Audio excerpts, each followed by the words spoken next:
In today's video, I'm going to teach you how to sign a DocuSign document in 2025 with a full step-by-step guide.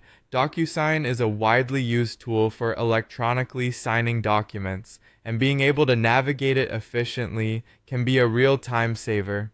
Whether you're new to DocuSign or just in need of a quick refresher, I'm here to walk you through the process in a straightforward and easy to understand manner.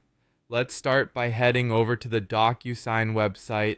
Open your preferred web browser and type in the address, or simply click on your bookmark if you have it saved. It's good practice to make sure you're on the official DocuSign website to avoid any phishing attempts. Once you're on the site, you'll be greeted by the homepage where most of your signing activities will take place. Next, look for the Documents tab. This is where all the action begins, as this tab contains the documents you've received or need to sign. Click on Documents and take a quick scan of the page. You should be able to see a list of documents waiting for your attention.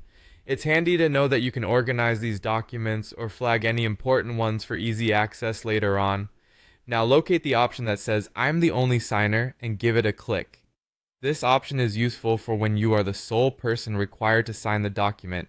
It's a neat feature of DocuSign that simplifies the signing of documents, especially if you're dealing with sensitive material or just want to keep things efficient. After that, you'll see an option to sign. Clicking on Sign initiates the process of formally endorsing your document. At this point, you'll likely find a signature panel where you can choose from pre-made electronic signatures or even create your own. If you're someone who prefers a personal touch, creating a unique signature is a great way to do it. Following the signature step, you'll want to click on Signature. This action embeds your signature into the document at the specified locations. Make sure to double check that your signature has been placed correctly.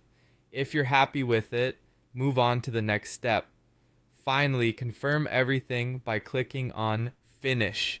This crucial step finalizes the signing process. The document will be saved and any parties involved will be notified. It's good practice to review the finished document for your records. Congratulations, you've just successfully signed a DocuSign document. I hope this guide has been helpful and easy to follow. DocuSign makes document signing quick and efficient, ensuring you spend less time managing paperwork and more time focusing on what's important.